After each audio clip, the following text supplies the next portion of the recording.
Mulund LBS रोडवर सकाळी साधारणतः 12:10 सुमारास ही घटना घडलेली आहे। जे मेट्रोची विकास कामं होती, जर आपण इकडे ही परिस्थिती बघितली तर हा जो आपल्याला भाग दिसतो आहे त्यातील एक सिमेंटचा ब्लॉक खाली कोसळल्याने एक स्विफ्ट कार आणि एका रिक्षावर हा अपघात झालेला आहे। दिलेल्या अधिकृत माहितीनुसार 3 जण जखमी आणि 1 जण दगावल्याची माहिती समोर आलेली आहे।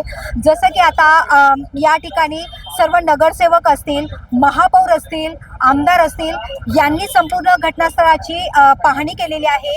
नागरिकांच्या प्रतिक्रिया शहर मुंबईने घेतलेल्या आहेत। तीव्र रोष असा नागरिकांकडून आपल्याला पाहायला मिळालेला आहे आणि जे संबंधित अधिकारी आहेत त्यांच्यावर तात्काळ निलंबन त्यांना करण्यात यावं अशी मागणी देखील आता नागरिकांकडून करण्यात आलेली आहे। आणि अशीही माहिती समोर आलेली आहे की काही दिवसांपूर्वीच हे जे संबंधित काम आहे त्याच्या विरुद्ध तक्रारी देखील दाखल करण्यात आलेल्या होत्या आणि या तक्रारी दाखल करूनही या संबंधित अधिकाऱ्यांवर असेल किंवा या कामकाजावर पाहणी केली गेली नाही। तर या घटनास्थळी आता पोलिसांची जी टीम आहे ती अधिकृत्या दाखल झालेली आहे। टीम वाढवण्यात आलेली आहे आणि संपूर्ण खबरदारी म्हणून आता पोलीस प्रशासन असेल यांचा पोलीस बंदोबस्त तैनात करण्यात आलेला आहे।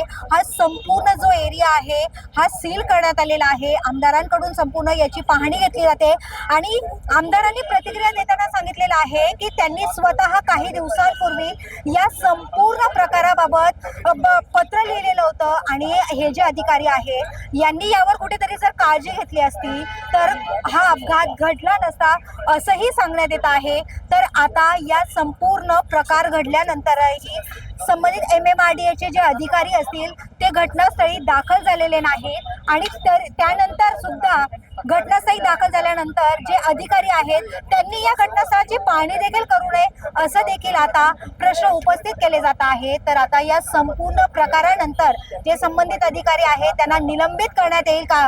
आणि आता प्रशासन असेल जसं की आपण DCPशी बातचीत केली, त्यांनी सांगितलं आहे की आता कडक मोठा कलम लावून आता कडक ॲक्शन या अधिकाऱ्यांवर घेतली जाणार आहे। तात्काळ त्यांना निलंबन देखील केलं जाईल असं त्यांच्याकडनं सांगण्यात आलेलं आहे। तर आता पुढे या घटनेनंतर MMRDAचे जे अधिकारी आहेत किंवा जे संबंधित अधिकारी आहेत हा जो ढासळलेला कारभार चालू आहे आता तरी हे जागा होणार का?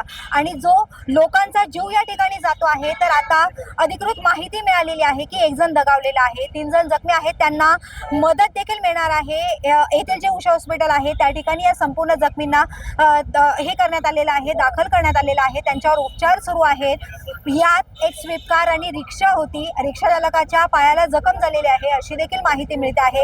हा संपूर्ण परिसर जरी सील करण्यात आलेला असला तरी आता संपूर्ण खबरदारी घेण्यात आलेली आहे आणि जर आपण बघितलं तर एका बाजूनेच आता वाहनं नेऊ दिली जात आहेत आणि एक संपूर्ण भाग हा सील करण्यात आलेला आहे। तर आता पुढे काय खबरदारी घेतली जाते, कारण आता सध्या तरी परिस्थिती आपण पाहतो आहे की संपूर्ण जे पोलीस प्रशासन आहे यांच्याकडनं खबरदारी घेतली जाते आहे।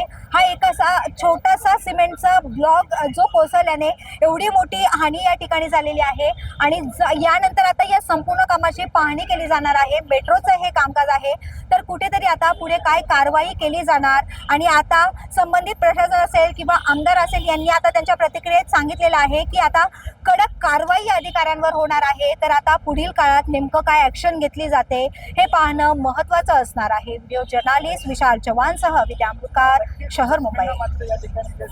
व्हिडिओ आवडला असेल तर लाईक करा, शेअर करा आणि आमच्या चॅनलला सबस्क्राईब करा। बेल आयकॉन दाबायला विसरू नका।